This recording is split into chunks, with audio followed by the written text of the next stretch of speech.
హరిత ముదిరాజ్. ఏం చేస్తారు మీరు? నాది బిజినెస్ ఉందండి, మ్యానుఫ్యాక్చరింగ్ యూనిట్ ఉంది. బీఆర్ఎస్ సభకి ఏమన్నా డబ్బులు ఇచ్చారా అండి మీకు వస్తానికి? అలా ఏముండదు సార్, డబ్బులు తీసుకొని రాలేదండి, అభిమానంతో వచ్చాము. చెప్పండి, అంతే కదా. ఎట్లా అనిపిస్తుంది కాంగ్రెస్ 1 year పరిపాలన? 1 year పరిపాలన, 5 ఏళ్ళ పరిపాలన 1 year లో చూపించినట్టుందండి. మరి వాళ్ళు ఇచ్చిన హామీలు అయితే ఏం జరగలేదు. వాళ్ళు ఇచ్చిన హామీలు పక్కకు పెడితే మన కేసీఆర్ సార్ చేసిన వాటిని ఖరాబ్ చేయడానికి తప్ప ఇంకా వేరే ఆప్షన్ లేదు ఆయనకి. నడిపిస్తారా మరి? ఏదండి కేసీఆర్ పెట్టిన నడిపిస్తారు. ఆయన చేసిన వాటిని కంటిన్యూ కూడా చేయట్లేదండి, ఖరాబ్ చేస్తున్నారు. నాది వచ్చేసి మచ్చబుల్లారం, అల్వాల్లో ఉంటాం మేము. హైదరాబాదీ అండి, టోటల్ హైదరాబాదీ. నేను కేసీఆర్ గారికి పెద్ద ఫ్యాన్. ఎందుకనాలి అంటే తెలంగాణ తెచ్చింది ఆయన. వేరే ఇప్పుడు ఒక విషయం మీతో షేర్ చేసుకోవాలనుకుంటున్నాను. తెలంగాణకి బిఫోర్ అంటే తెలంగాణ రాక ముందు తెలంగాణకి ఇంత హైప్ తీసుకొచ్చింది, తెలంగాణని టోటల్ ప్రపంచంలో గుర్తుపట్టగలిగే చేసింది ఒక్క కేసీఆర్ గారే.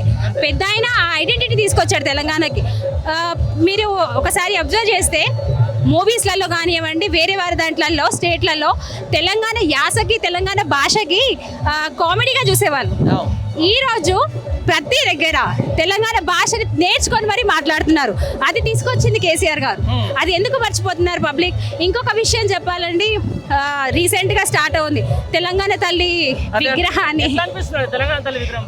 సార్ ఎట్లా అసలు కిరీటం పెడితే ఏదో హిందుత్వం అని అయిపోతుందని అంటున్నారు.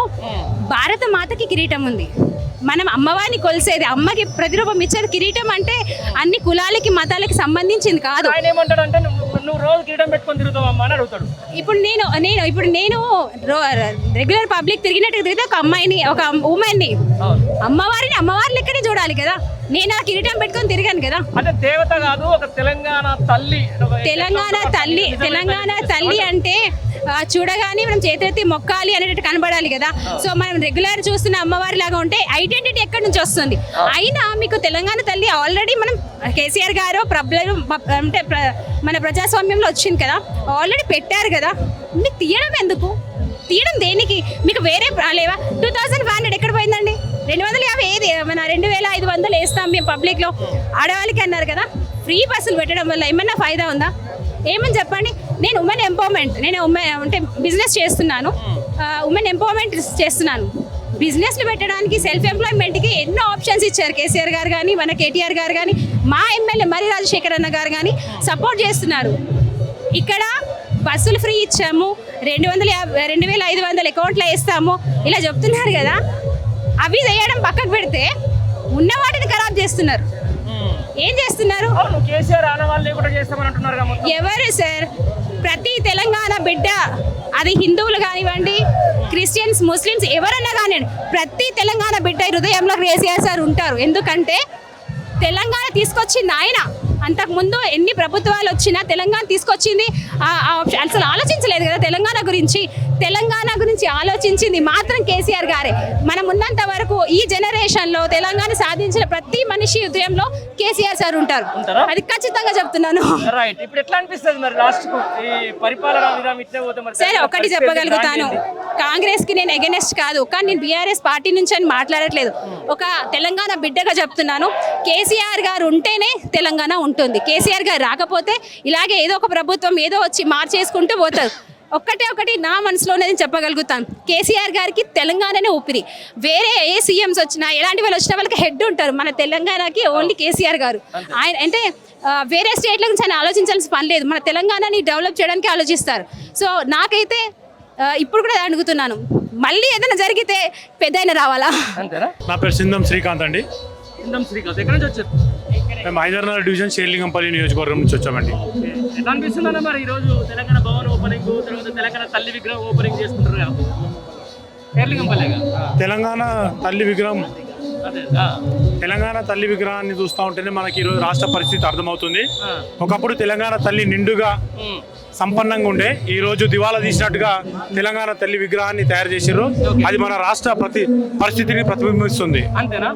ఏంటంటే మీ ఎమ్మెల్యే గారికి ఏం తక్కువైందంట? మరి పార్టీ మారిన తర్వాత ఏమొచ్చిందంట? మా ఎమ్మెల్యే గారు గతంలో మరి బీఆర్ఎస్ పార్టీలో ఉన్నప్పుడు 9,000 కోట్లతోటి నేను 9,000 కోట్లతోటి నేను నియోజకవర్గాన్ని అభివృద్ధి చేసిన అని చెప్తా ఉన్నాడు. మరి ఆ రోజు అభివృద్ధి కోసం నేను టీఆర్ఎస్ లోకి వచ్చిన అన్నాడు.